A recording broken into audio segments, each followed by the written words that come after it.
आइए जानते हैं किन परिस्थितियों में रहना चाहिए चुप। पहली, जब कोई व्यक्ति कर रहा हो आपके सामने किसी तीसरे व्यक्ति की बुराई, किसी तीसरे आदमी की बुराई, तब तुम्हें चुप रहकर सिर्फ सुनना चाहिए, अपनी राय नहीं व्यक्त करना चाहिए। क्योंकि जो आज आपके सामने किसी तीसरे की बुराई कर रहा है, वह कल किसी और के सामने आपकी भी बुराई कर सकता है। यदि आपने कुछ कहा तो।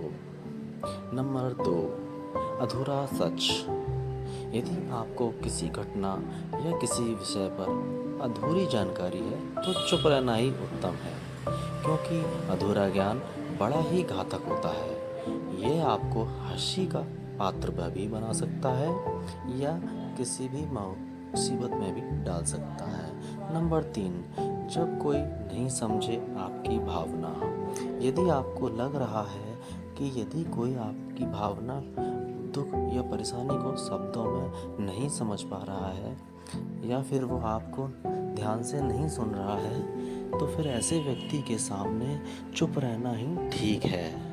क्योंकि ऐसे लोगों की आपकी भावना या दुख से कोई मतलब नहीं होता। ऐसे लोगों को अपना राज बताकर आप पछताएंगे ही। नंबर 4, जब कोई इंसान अपना दुख व्यक्त करे। यदि कोई इंसान अपने दुख या परेशानी को आपको बता रहा है, तो इसका मतलब यह है कि वह आपको अपना समझ रहा है। ऐसे में तुरंत ही उसको समाधान बताने की बजाय चुप रहकर उसके दुख या समस्या को सुने।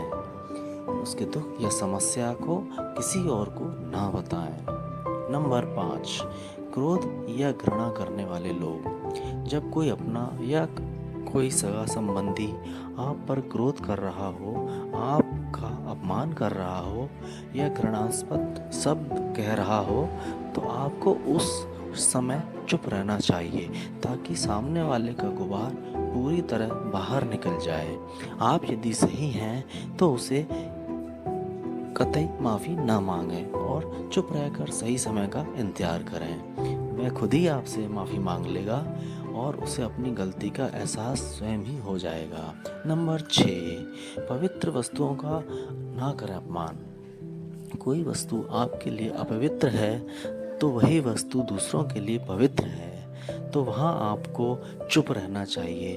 अनादर हमें किसी भी चीज़ का नहीं करना चाहिए, चाहे वह किसी के इंसान को लेकर हो या फिर किसी भी धर्म को लेकर हो। अपमान करने से आप कभी महान नहीं बन सकते। तो ये थी कुछ परिस्थितियाँ जहाँ पर चुप रहना ही लाभदायक होता है। Thanks for watching. Please subscribe and like the video if you liked it.